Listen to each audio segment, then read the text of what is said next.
Assalamualaikum warahmatullahi wabarakatuh. Bismillah, alhamdulillah, salatu wassalamu ala rasulillah, wa la hawla wa la quwata illa billah. Alhamdulillah, sesaat lagi kita memasuki Ramadan. Banyak yang ditawarkan oleh Allah Subhanahu wa taala, mulai dari janji Rasulullah sallallahu alaihi wasallam bahwa hamba-hambanya akan ditingkatkan rezekinya di bulan Ramadan. Kemudian dijanjikan ampunan oleh Allah. Tapi kadang-kadang upami disebutkan ampunan Allah tak biasa-biasa wanya. Tapi upami disebutkan badai dilunasi, upami gaduh hutang 1 miliar dilunaskan, wah itu senang tuh. Upami disebutkan ampunan Allah biasa-biasa we. Dan juga dijanjikan oleh Allah selain ampunan surga. Karena itu banyak orang yang bahagia ketika memasuki Ramadan. Namun demikian, apa yang harus disiapkan oleh kita? Banyak orang yang mengkaji fisik disiapkan. Memang kita harus lebih siap menghadapi kewajiban di bulan Ramadan. Kemudian mental, kita harus bahagia memasuki Ramadan. Sanes kapaksa Allah imayus lir dewa itu tentang kedah bagjanya, kedah bahagia ya. Dan juga spiritual. Kuncinya itu ketika Allah memberikan tawaran, kita ambil tawaran itu. Seperti tadi ada tawaran ampunan, ada tawaran kebahagiaan, ada tawaran surga. Kita ambil. Bagaimana cara mengambilnya? Ada syarat bagi orang yang beribadat yang dulu sering kita bahas. Iman dan ikhlas. Ketika tidak memiliki itu dan kita terhalang oleh hal-hal yang bisa menghilangkan seluruh pahala, sayang. Ramadan lewat, kita tidak dapat apa-apa. Seperti yang disampaikan dalam hadis ketika Rasulullah sallallahu alaihi wasallam menaiki tangga mengaminkan 3 kali. Amin yang pertama ketika malaikat Jibril menyebutkan orang-orang yang grogi di bulan Ramadan ketika Ramadan lewat, dia tidak mendapatkan ampunan dari Allah. Diaminkan oleh Rasulullah sallallahu alaihi wasallam, tidak mendapatkan sesuatu yang ditawarkan oleh Allah Subhanahu wa taala. Siapa dia? Di antaranya orang-orang yang imannya kurang bagus, kemudian hidup dengan hati yang kotor. Hati yang kotor itu umpamanya hati yang kotor yang sakit istilah Nabi. Dulu sudah saya sampaikan, kata Nabi, di dalam diri ada segumpal darah al-mudghah. Idza fasadat jasadu kulluh wa idza salahat jasadu kulluh. Apabila segumpal darah ini sakit, maka sakitlah seluruh jasad kita. Apabila sehat, maka sehatlah seluruh jasadnya. Jadi tangan tidak akan bisa berfungsi dengan baik kalau hati sakit. Kita sedekah, hati sakit, ada riya. Hilanglah pahala sedekah itu. Kemudian kita berbicara dengan orang hati sedang sakit, berdusta. Hilanglah pahala. Karena bukan hanya sekedar hilang. Orang yang berdusta, kata Nabi, Allah tunjukkan ke daerah khusus, daerah keburukan. Yahdi ilal fujur. Daerah yang buruk itu daerah yang mempercepat masuk neraka. Wal fujur yahdi ilan nar. Orang-orang yang berada di wilayah keburukan dan orang-orang buruk dimudahkan oleh Allah masuk neraka. Siapa dia yang berada di ruang buruk? Orang-orang yang selalu berdusta. Nah, siapa yang dusta? Orang yang hatinya sakit, tidak bersih dia, tidak suci. Orang yang hatinya sakit, apakah ketika melewati Ramadan atau yang lainnya, dia pasti pikirannya tidak bagus. Pikirannya tidak bagus, selalu berburuk sangka pada orang. Ketika kita berburuk sangka, yakinlah kita sedang sakit hati ini. Orang lain sedang lewat, disangkanya ngehalangan jalan. Padahal sedang lewat. Orang sedang tertawa, disangkanya yang serikin. Nah, yang serikin, sana sing serikin. Gumujeng. Gitu. Nah, ketika sehat kita nyaman. Saya pernah bukan meneliti ya, menguji. Ketika antara hati dengan hati nyambung, apakah ketika ada keburukan itu akan buruk juga? Frida Bados ada di antrian pom bensin. Di depan aya rencangan tos caket. Dicobi klakson sekali, ningali, tapi teka tingalieun ya. Klik deh 2 kali. Ningali wajahna teh tos wajah ngambek teh ya baru melotot, tapi teka tingalieun gitu ya. Kemudian ketiga kali turun nyok anjeunna teh langsung kana jendela beri ngambek gitu ku pribados dibukakeun. Pas dibukakeun gelos ya sugan teh saha gitu nya. Nah, gelonya itu wajar. Tapi ketika wajahnya berubah menjadi wajah yang tadinya serem jadi baik, itu tanda hati dengan hati sudah nyambung.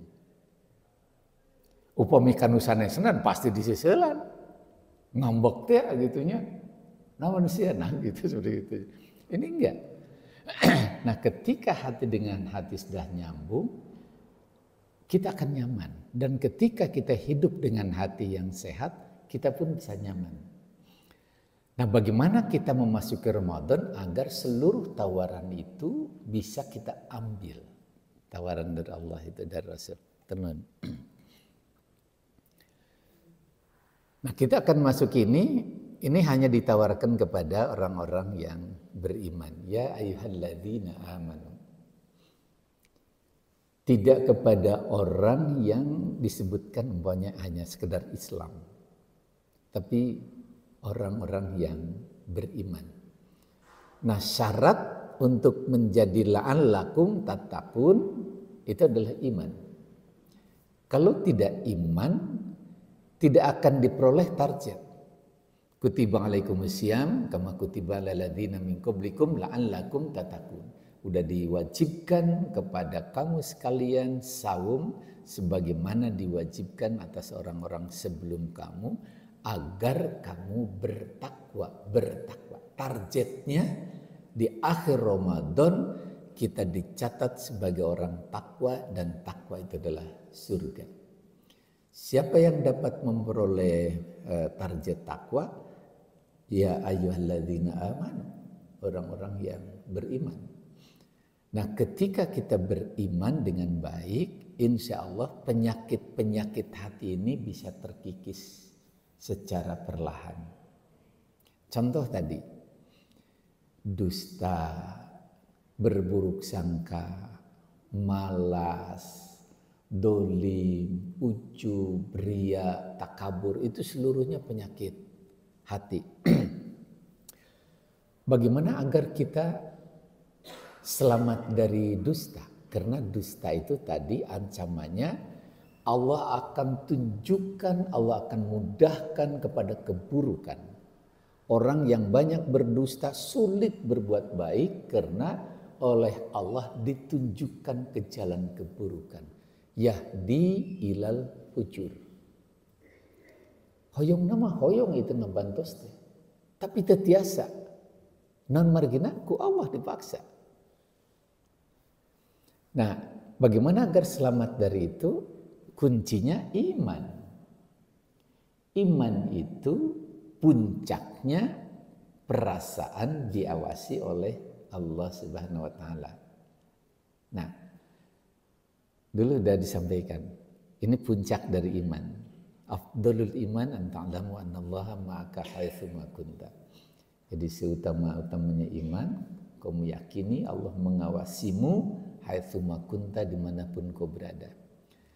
Ketika saya bicara atau ketika saya berjabatan tangan, ketika bersedekah, ketika sujud dan sebagainya, pada saat itu kita tanamkan perasaan diawasi oleh Allah. Insya Allah badai ngabohong ge isin. Naon margina, aduh Allah nu nyaksikeun ya. Karena itu jangan ngambil keputusan dulu sebelum tertanam perasaan diawasi oleh Allah. Putusannya pasti adil, pasti bermanfaat. Tapi ketika ngambil keputusan tidak tertanam perasaan diawasi oleh Allah, yang ada putusan yang menguntungkan pada dirinya. Akibatnya apa? Keadilan hilang. Keadilan itu adalah kunci surga. Nah, ketika kita latih dengan iman, katakanlah saya di sini umpamanya latih. Nah, membersihkan hati. Bagaimana 1 minggu ke depan kita tidak berburuk sangka pada orang. Kalau berburuk sangka itu, aduh terawasnya batur lewat biasa, orang mah lieur nyambutan batur teh gitu ya. Nusana sama Jawa biasa. Tatanggi tiasa nikmat tuang, orang berburuk sangka, terawas atuh. Selain itu, ketika hati ini sakit, maka mata, telinga, tangan, seluruhnya sakit. Tidak akan berfungsi dengan baik. Coba umpamanya orang di jalan ketika melatih tidak berburuk sangka pada orang, ada orang yang nyap di jalan, kena orang berbaik sangka. Oh, sigana sedang dikejar waktu dia karena harus masuk jam 7. Kalau tidak kasihan dia, diberikan sanksi, kan antep di payun. Nah, kita berbaik sangka, kita akan nyaman. Ada orang yang lewat, ayo nyiap beri surubat serbet, kita punya pikiran sigana istrina nuju babar di rumah sakit, kenlah karunya nyaksian istrina, berbaik sangka, pasti nyaman. Tapi ketika berburuk sangka, pasti diudag deh itu mobil itu nyapnya, pasti diudag deh ya. Awas ya, diudag, terus diudag deh, terus saya diantep, baru capek intinya. Dan juga ketika hati kita tidak bagus, tidak nyaman, ada orang yang nyinggung, ada orang yang seperti tadi, gumujeng disangka yang serikeun, ningali disangka melong, itu kumaha tentunya gitu. Nah, latihlah 1 minggu ini memasuki Ramadan nanti, insya Allah 28 atau 1 Maret. Ketika sikap berburuk sangka hilang, akan turun penyakit dari stadium 4 ke 3 barangkali gitu ya, lebih nyaman. Yang kedua, 1 minggu juga dilatih tidak hasud pada orang lain. Dan margina hasud harus dihindari. Hasud innal hasada yakulunal hasanat, memakan amalan kebaikan kata Nabi. Hasud itu memakan amalan kebaikan. Urang tos sholat, tos berjamaah, siang sodako, kemudian sholat, ibadat, dzikir dan sebagainya, itu kebaikan, itu amal saleh. Nah, kebaikan ini akan habis ketika sore itu kita hasud. Sesuai hadis Nabi tadi, innal hasada yakulunal hasanat.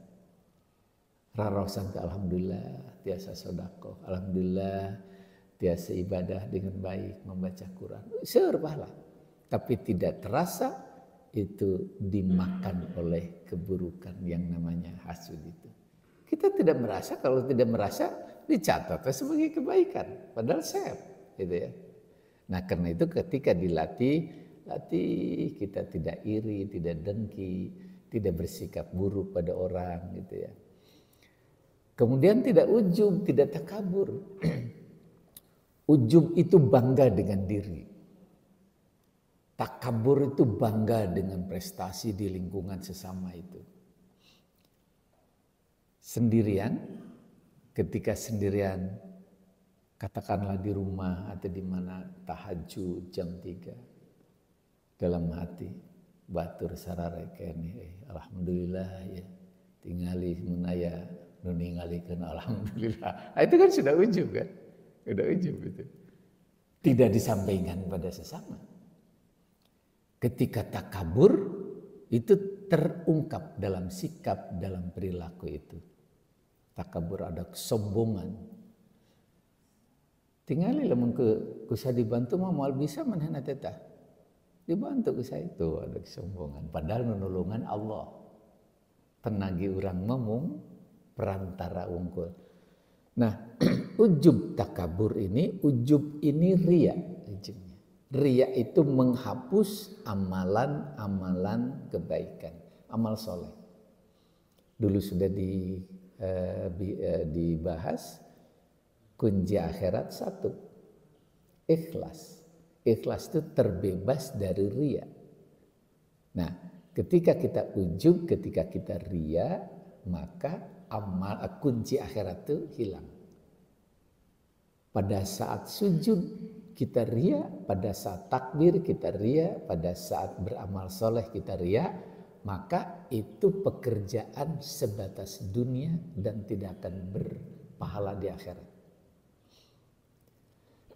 Nah, ketika kita hidup dengan ujub, saya itu seperti apa itu ya? Dongeng zaman dulu, kalau zaman dulu kan ada dongeng kuya sarang monyet. Ketika si kura-kura tidak bisa naik ke atas, kemudian kera itu bisa naik, bawa keranjang tapi di bolongan heula tah ku si kura-kura. Dukan dongeng zaman kapungkur katanya kumaha carana kuya bisa ngabolongan keranjang. Tapi orang mau percaya da eta mah dongeng. Ketika dia masukkan pisang segala macam, perasaan tos penuh oleh si kuya itu, padahal sehat. Orang perasaan beramal saleh, perasaan berbuat baik pada sesama, padahal sehat pahala. Nah seperti itulah kira-kira. Nah karena itu orang yang hebat, orang yang mampu membebaskan dari penyakit hati ini. Da orang pemigadu penyawat fisik da enggal non margina enggal ke dokter margi upami henteu da teu tiasa berfungsi na tangan na kaki na telinga itu dia berfungsi. Tapi kadang-kadang upami penyakitnya hati dianggap biasa-biasa. Padahal saib itu akhirat. Saib akhirat itu. Nah, ujub takabur. Takabur dulu disampaikan innalladzina yastakbiruna an ibadati sayadkhuluna jahannama dakhirin. Kata Allah gitu, orang yang menyombongkan diri sekalipun dia beribadat kepada Allah, Allah sediakan sayadkhuluna jahannama dakhirin. Dia masukkan ke neraka. Kadang-kadang orang mah sombong ku ilmu, sombong ku harta, sombong ku jabatan, segala rupiah. Aduh, itu sep. Sombong ku semua yang kita miliki. Padahal dulu saya sampaikan, apa yang kita miliki, apa yang kita peroleh, apakah itu jabatan, itu harta, itu ilmu, itu semuanya beban. Tapi pada saat kita memperoleh sesuatu, alhamdulillah, ya, syukuran sampai dilantik. Padahal belum tentu jadi bekal itu jabatan ketika tidak digunakan dengan amal saleh. Itu akan jadi beban akhirat nanti. Apalagi ketika takabur. Takabur dengan segala yang kita miliki, itu ancamannya sayadkhuluna jahannama dakhirin. Tekaraos kurang tidak terasa oleh kita. Ketika takabur itu adalah ancaman besar. Ini dianggapnya biasa-biasa. Latih yang itu. Bagaimana agar saya tidak ujub, tidak ria, bagaimana saya tidak sombong. Gitu ya. Karena ini kanker ganas ini. Ujub ria itu kanker ganas. Menghapus seluruh amalan itu. Tidak menghina, tidak mencaci, tidak menyakiti sesama. Kenapa? Pasti menghina, mencaci, menyakiti dan sebagainya. Keikhlasan hilang. Keikhlasan hilang, akhirat hilang. Dan juga mencaci, menghina, menyakiti dan sebagainya kita lakukan, pasti kebaikan kita di mata orang habis. Apalagi di sisi Allah. Pada saat kita membantu orang kemudian dihina, dicaci, dimarahi, sekalipun kita sering membantu, insya Allah kebaikan kita hapus di kepala orang yang dihina itu. Karena itu sikap menghina, mencaci, menyakiti, membentak itu adalah kebodohan bagi orang yang paham akan rahasia akhirat. Itu kebodohan. Nah, bagaimana ini dilatih? 1 minggu latih persiapan agar kita memiliki hati yang bersih ini. Nah, ujungnya nanti ketika iman ini bagus, ujungnya la'allakum tattaqun. Mudah-mudahan kita menjadi orang yang bertakwa. Karena itu kita harus bedakan antara saum dengan puasa. Puasa itu tidak harus iman. Orang yang tidak beriman bisa puasa kan? Orang Hindu kan sering puasa. Ya boleh-boleh saja. Ada dukun 2 hari 2 malam puasa. Boleh-boleh saja tidak beriman. Tapi saum syaratnya harus iman kepada Allah Subhanahu wa taala. Nah, karena itu ini memasuki Ramadan dengan hati yang bersih. Jadi kunci diterimanya amalan adalah keikhlasan. Keikhlasan lahir dari hati yang bersih yang ditunjang oleh keimanan yang kuat. Jadi ikhlas tidak akan ada ketika hati sakit. Ikhlas tidak akan ada ketika iman lemah. Yazid wa yankus iman itu. Ketika kita ketika beriman kadang-kadang naik iman tuh. Aduh sieun ku Allah teh. Ketika yankus, ketika berkurang, turun,